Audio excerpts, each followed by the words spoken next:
Hi, greetings everyone. This is Tony Holowitz. Thank you for being here for this quick tutorial. So I had a situation where I had to make a decision on the kind of field that I wanted to have in ACT. And the field was either going to be a checkbox or what's called a yes/no field. So let me show you the distinction between both of those types of fields just so you can get a sense of it. So here at Tony's Ice Cream Shop, we've got a contact, Tony West, and we're trying to determine if Tony likes chocolate ice cream because that's our business. We sell ice cream, and our focus is on chocolate this month. So, one of the things we can do is we can say, yeah, Tony likes chocolate, and I could use a checkbox, which I'm a big fan of. You've heard me mention sometimes, I'll use checkbox fields to record what things are relevant to a contact. If this contact likes chocolate ice cream, I could click off chocolate ice cream just like that.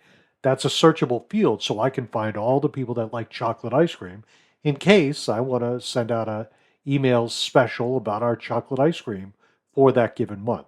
That's something I can do, and that's how I'd find them. But this is my dilemma. Let's assume for a moment that the checkbox is empty. Is it empty because I haven't noted that on Tony's contact? Or is it empty because Tony doesn't like chocolate ice cream?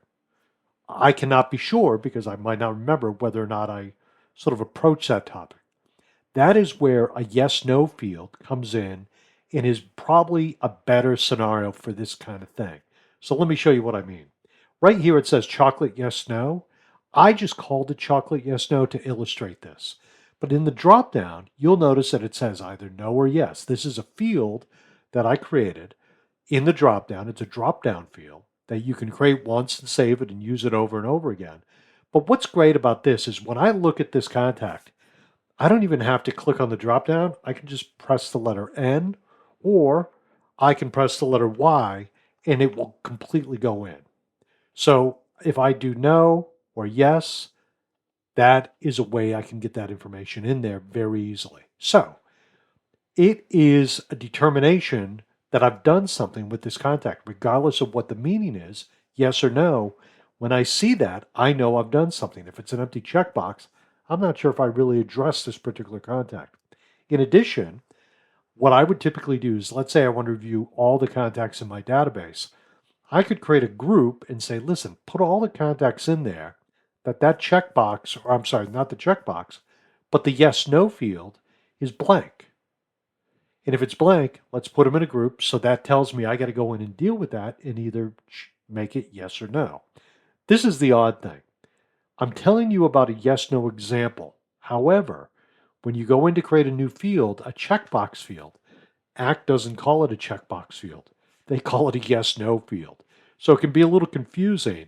A yes no field is a checkbox. The way I set up this as a yes no option right here is I created a field.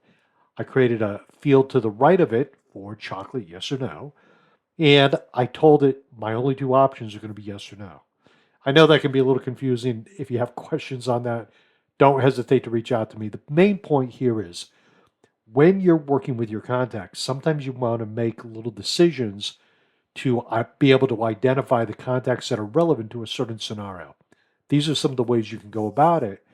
And frankly, it's open to interpretation. What works for you in one way might not work in another way. So you have a lot of options here. Okay, my friends, if you have any questions, don't hesitate to reach out to me. My name is Tony Holowitz, and I'm your ACT CRM teacher. Okay, be well. Bye now.